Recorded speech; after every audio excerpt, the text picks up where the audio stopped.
How's it going, everybody? This is Cameron White with White Light Astrology, giving you guys your weekly forecast of what the heck is going on in the universe. I apologize for this video being a little bit late. I apologize for the boring background.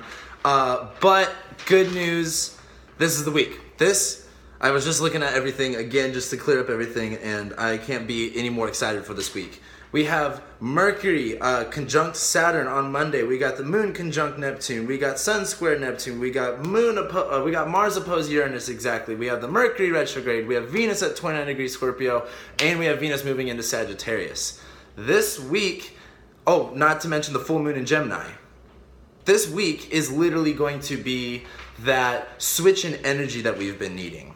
As Mars has been in Libra and in its detriment, where we've been kind of like, we're not really sure how to go about things. You may have been a little bit, what's the word I'm looking for? Indecisive with how you want to direct your energy, how you want to apply your energy. This is sextiling Saturn, so it could feel like, I feel like I need to be doing something. I feel like I need to be going somewhere. I need to be putting my energy into something that I need to build, but it could be a little bit more laid back and not really as driven as you wanted to.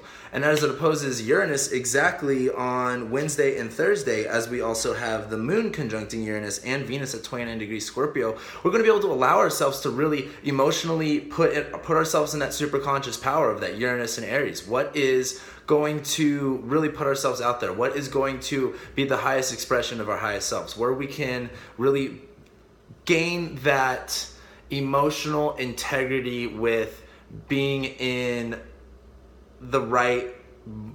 within your moral range, your moral compass. All of these cardinal signs deal a lot with the morals and the values of things, and when your personal morals and values. And when you have the Moon conjuncting Uranus right here in Aries, which is all about, I need to be standing up for more of myself. I need to be putting more of that power in there. I need this self-liberation. I need this freedom of expression. I need to be bold. I need to be confident. All of those insane Uranus examples, while Mars is opposing it. Mars in Libra is kind of weighing out the scales over here, going, is this going to be the right direction? What do I need to do? How do I get everything balanced? I just want everything to be, nice and orderly and neat and all that kind of stuff. And as it opposes Uranus, sometimes, those scales, we got to pick a side. We got to figure out which direction that we want to take things. We got to figure out where we want to put our energy. What is worth it? What is not? And Mars opposed Uranus is going to allow us that breakthrough opportunity with our energy to be able to apply it more balancedly, more enjoyably, for one, because this is Mars in Libra. Libra is all about that beauty enhancement. It's all about the nicer things in life, really similar to the Taurus, how we're more on the logical side, more on the air side, more on the just being in alignment with what it is that you're doing, being in alignment with your personal energy and being with that energy and being able to express it and use it with other people and with yourself. It's more, Mars in Libra is more of kind of like, I like to give to other people. I like to be with other people, make sure everything's fair, make sure everything's balanced, and direct your energy towards that. However, as it opposes Uranus, we finally get that breakthrough opportunity where we go, okay, this is where people, either people need more attention or I need more attention. And you'll finally have that more of a push and that drive to go. On the same day, I know I'm talking a little bit fast here. We got a lot to cover in a little amount of time, and it's a really big week. So I just thank you guys for catching up with me while I talk really fast. As Mars opposes Uranus, we have the Moon right here. We have the Moon conjuncting Uranus, putting that emotional intensity to freeing ourselves, liberating ourselves, to just just getting out of it. It's kind of like being, imagine being stuck in an elevator for 6 hours. The first thing you do when they open those doors, you're just going to sprint through and just take a minute to breathe and feel clear and feel, finally I'm able to do something. I'm able to actually move around and stuff like that. We have, what else we got going on? Where did it go? Venus at 29 degrees Scorpio this week as well. So what you've been dealing with relationships, what you've been dealing with passion, what we've been dealing with for the past month-ish now, maybe 3.5 weeks, as Venus has been through Scorpio. It's been in its detriment. It's not been its home. It's not been happy. It's been hard to feel that passion. It's been hard to feel that drive, feel that lust for life. And we've been trying to find out, what our truest desires are. What do we really want? Taking away from ourselves so we can get more clear on what it is that we want.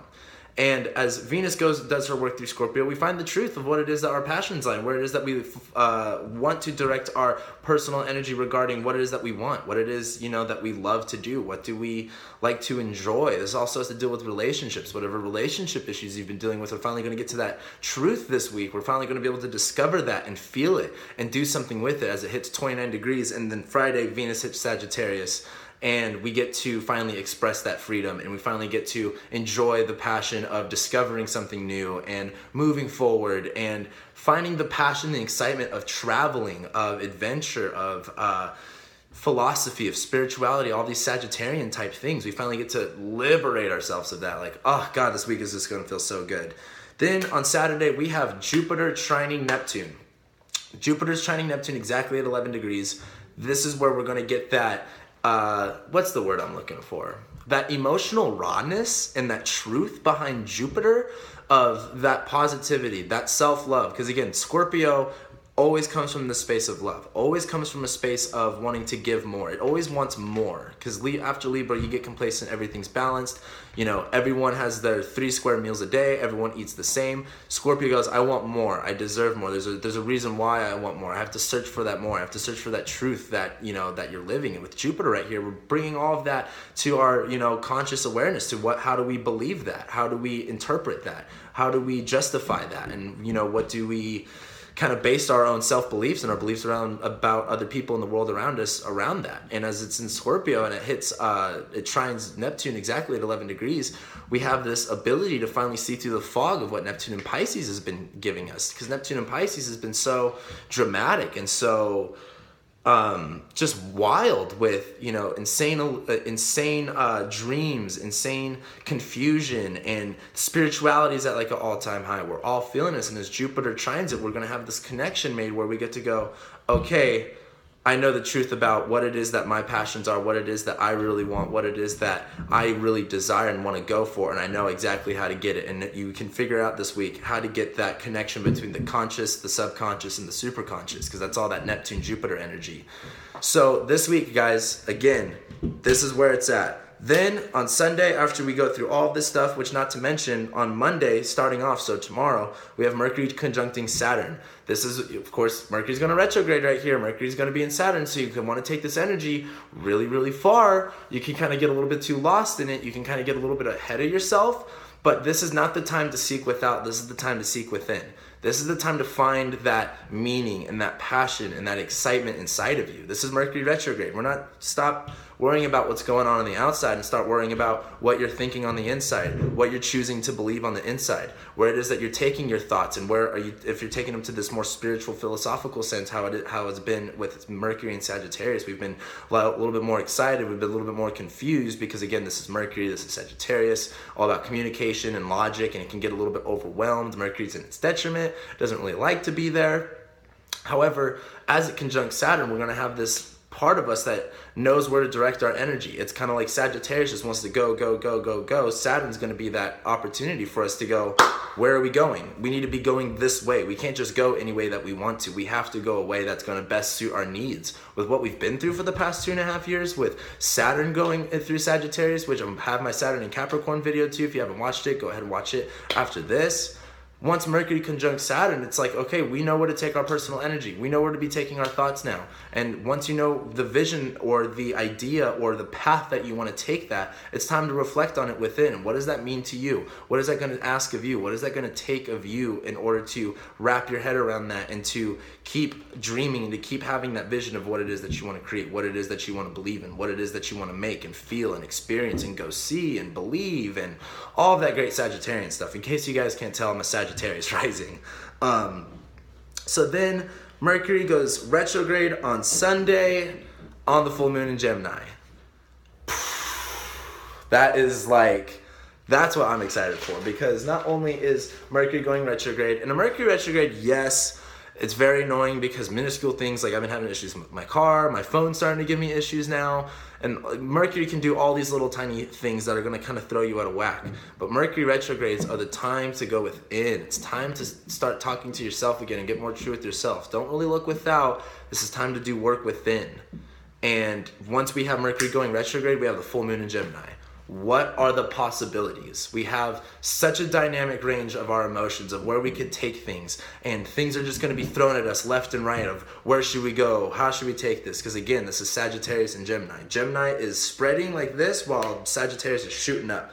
So while Mercury's wanting us to come back down, we have this full moon in Gemini opposing the sun, where the sun is like, we have this vision, we have this place that we want to go, and then we have to fulfill But the moon in Gemini is showing us our options. It's showing us what is possible. What can we experience? What can we think? What can we create? And as the moon goes into Gemini, we have this full moon. Our emotions are going to be more in touch with our logic, more in touch with the more of the part of ourselves that is trying to understand and is trying to learn and is trying to communicate clearly. And as this full moon happens, we're going to be like, the communication will be very clear that we have other options, that there are so many ways to go about the things that we want and the things that we felt so limited to, especially this past like 2 or 3 months. But since Saturn's been in Sagittarius, we finally got this full moon in Gemini, the last one as Saturn goes through Sagittarius for the next 28 years. It's kind of like, well, this is it. We finally see the truth. We finally have understood it all. We've blown it apart. We see the full dynamic. Where do we want to go? And that's what I got for you guys. Thank you guys so much for watching all my videos, liking, sharing, commenting, subscribing, whatever it is that you do with my videos. I appreciate the fact that I'm in your life, and I appreciate the fact that you're in my life. Sending you guys lots of love, white light, abundance, energy, blah, blah, blah, blah, blah, all those great things. And I will be seeing you guys soon. If you haven't watched my Mercury Retrograde video yet, go ahead and watch it. It's on my YouTube. Same thing with my Saturn and Capricorn video, talking all about what the next couple years are going to be looking like with Saturn in Capricorn. So again, thank you guys so much, and I'll be seeing you guys soon.